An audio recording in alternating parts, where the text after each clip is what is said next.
Friends, ప్రపంచంలోని 3 ప్రధానమైన దేశాలు అంటే అవి అమెరికా, రష్యా మరియు చైనా. అయితే ఇవి భారతదేశం యొక్క శక్తి మరియు ఆయుధాల యొక్క సామర్థ్యాన్ని అర్థం చేసుకోవటంలో మోసపోయాయి. భారతదేశం యొక్క శక్తి గురించి ఇప్పటికి వారికి స్పష్టత వచ్చి ఉంటుంది. ఎందుకంటే ఇప్పుడు రష్యా కూడా ఆలోచిస్తూ ఉంది, భారతదేశానికి అదే సామర్థ్యం ఉంటే ఉక్రెయిన్ యుద్ధ ఫలితం వేరేలాగా ఉండేదేమో అని. ఎందుకంటే భారతదేశం మరియు పాకిస్తాన్ మధ్య ఇప్పుడు యుద్ధం ముగిసింది, కానీ ఇప్పుడు భారతదేశం యొక్క సామర్థ్యం చాలా స్పష్టంగా ప్రపంచ దేశాలన్నీ చూశాయి. ఇక ఇప్పుడు ప్రపంచ కంపెనీల అన్ని ఆయుధాలు మరియు రక్షణ వ్యవస్థ కూడా ఆలోచనలో పడ్డాయి. భారతదేశం మరియు పాకిస్తాన్ యుద్ధంలో భారత్ ఉపయోగించిన ఆయుధాలు మరియు వాటి సామర్థ్యాలను ఇప్పుడు వారు విశ్లేషిస్తున్నారు. అలాగే ఇప్పుడు వాషింగ్టన్ డీసీలో కూడా, అంటే అమెరికన్ ఆలోచన సంస్థ కూడా ఇదొక యుద్ధ అధ్యయన సంస్థ అంటే ISW తన అధ్యయనంలో చాలా ఆశ్చర్యకరమైన విషయాన్ని వెల్లడించింది.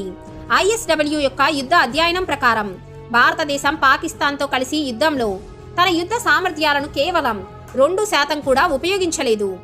అంటే భారత సైన్యం యొక్క యుద్ధ సామర్థ్యం, ముఖ్యంగా భారతదేశం యొక్క వ్యూహాత్మక యుద్ధ సామర్థ్యం ప్రపంచానికి నేర్చుకునే అంశంగా ఇప్పుడు మారింది. ఎందుకంటే భారత్ పాకిస్తాన్ యుద్ధంలో తన యుద్ధ యంత్రాలు మరియు యుద్ధ పరికరాలను 2% కూడా ఉపయోగించలేదు. అంటే 2% కంటే తక్కువ ఉపయోగించింది. భారత్ పాకిస్తాన్ సైన్యం యొక్క అతిపెద్ద మౌలిక సదుపాయాలను నాశనం చేసి పాకిస్తాన్ను మోకాలపై పడేసింది. అలాగే తప్పుడు ప్రచారాలను పక్కన పెట్టి వాస్తవాలను కనుక చూస్తే భారత సైన్యం యొక్క యుద్ధ విధానాలు చాలా తక్కువ యుద్ధ సామర్థ్యాలను ఉపయోగించి చాలా పెద్ద లక్ష్యాలను సాధించారు. ISW యొక్క అధ్యయనం ప్రకారం భారత్ తన యుద్ధ సామర్థ్యాలతో నిజంగా ఇప్పుడు ప్రపంచాన్ని ఆశ్చర్యపరిచింది. ఎందుకంటే ఇప్పటి వరకు యూరప్ మరియు అమెరికా వంటి దేశాలు ఎలక్ట్రానిక్ యుద్ధంలో బలహీనంగా భావించబడ్డాయి. కానీ భారత్ కూడా తన సామర్థ్యాలను స్వతంత్రంగా అభివృద్ధి చేస్తుంది. కానీ ప్రపంచం ఏ రోజు కూడా మన మీద దృష్టి పెట్టలేదు. కానీ ఇప్పుడు భారత్, చైనా మరియు పాకిస్తాన్ యొక్క అన్ని ఆయుధాలను విఫలమయ్యేలాగా చేసినప్పుడు భారత్ యొక్క ఎలక్ట్రానిక్ యుద్ధ సామర్థ్యాల పెరుగుదల అనేది ఇప్పుడు ప్రపంచం యొక్క అన్ని డిఫెన్స్ కంపెనీల దృష్ట్యా ఎక్కువగా పెరుగుతుందని భావిస్తున్నాయి. భారతదేశం యొక్క చారిత్రక యుద్ధాన్ని చూసినా కూడా భారత్ ఎప్పుడు పెద్ద సైన్యం కలిగి ఉండటం వల్ల ప్రయోజనాన్ని పొందింది. కానీ భారత్ 2025లో చేసిన యుద్ధం మొత్తం తరం యొక్క యుద్ధంగా మారింది.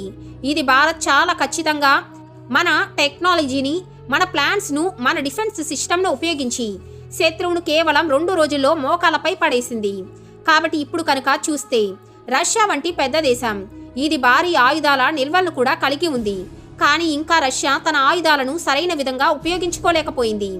అలాగే భారత్ చేసిన ఇలాంటి యుద్ధం చైనాను కూడా ఇబ్బంది పెట్టవచ్చు. ఎందుకంటే చైనా కూడా భారీ ఆయుధాల నిల్వను కలిగి ఉంది. కానీ చైనాకు మాత్రం భారతదేశం దగ్గర ఉన్న వార్ఫేర్ స్కిల్స్ అంటే యుద్ధ నైపుణ్యాలు మాత్రం లేవు. కాబట్టి ఇప్పుడు చైనా కూడా భారత్తో తలపడాల్సి వస్తే 100 సార్లు ఆలోచించాల్సిందే. మరి మీరు కూడా మన భారత ఆర్మీకి, మన భారత ప్రభుత్వానికి సపోర్ట్ చేస్తున్నట్లయితే ఈ వీడియోను తప్పకుండా లైక్ చేసి జై భారత్, జై హింద్ అని కామెంట్ చేయడం మాత్రం మర్చిపోకండి. వందే మాతరం.